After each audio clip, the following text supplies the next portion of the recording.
നമ്മൾ വല്ല ട്രാവല് പോകുമ്പോൾ പല സ്ഥലങ്ങളിൽ നിന്നും തട്ടുകടയിൽ നിന്നൊക്കെ ഓരോ പാനിപൂരിയും ചപ്പാത്തിയും പൊറോട്ടയൊക്കെ മേടിച്ച് തിന്നുന്നുണ്ട്.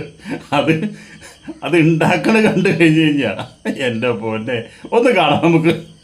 കണ്ട ചേച്ചി നിന്ന് നല്ല ചവിട്ടോട് ചവിട്ടി കുറച്ച് കഴിയുമ്പോൾ കുറച്ച് ഈ നമ്മുടെ പൊടി എടുത്തിട്ട് ഒറ്റ പീശ അതിൽ മൈദീൻ്റെ ഗോതമ്പ് പൊടിൻ്റെ എല്ലാം കൂട്ടിയിട്ട് ഒറ്റ പീശ. അത് കഴിഞ്ഞ് ഇതൊന്ന് കൈകൊണ്ട് അവിടുത്തെ ശരിയാവില്ലേന്ന്. പിന്നെ മിഷിയാനൊന്നും ഇല്ലല്ലോ, അതൊക്കെ തട്ടുകടകളല്ലേ. അതുകൊണ്ട് എന്നെ കാണിക്കലൊക്കെ അയ്യോ ഈ ചവിട്ടി കുഴച്ച് കാലും കഴിയില്ല കുളിക്കുകയും ചെയ്യില്ല. ഇങ്ങനെയുള്ള ആൾക്കാരാണ് ഈ മാവ് ചവിട്ടി കുഴച്ച് ചപ്പാത്തി ഉണ്ടാക്കി നമുക്ക് തരുന്നത്. ഇതൊക്കെ നമ്മൾ നല്ല ആസ്വദിച്ച് കഴിക്കും. മറ്റു വലിയ വൃത്തിയെ കുറിച്ചിട്ട് പറയുകയും ചെയ്യും മലയാളികൾ. പുറത്തിറങ്ങി കഴിഞ്ഞ് കഴിഞ്ഞാൽ എവിടെയാ കേരളം വിട്ട് കഴിഞ്ഞാൽ എവിടെയാണ് പൈസ കുറവിന് എന്ത് കിട്ടാന്നുള്ളത് തപ്പി നടക്കുകയും ചെയ്യും. ഇങ്ങനെയുള്ള കുലാബലി എന്ന് ചാടുകയും ചെയ്യും. അവസാനം വയറ് കേട് വരുത്തുകയും ചെയ്യും.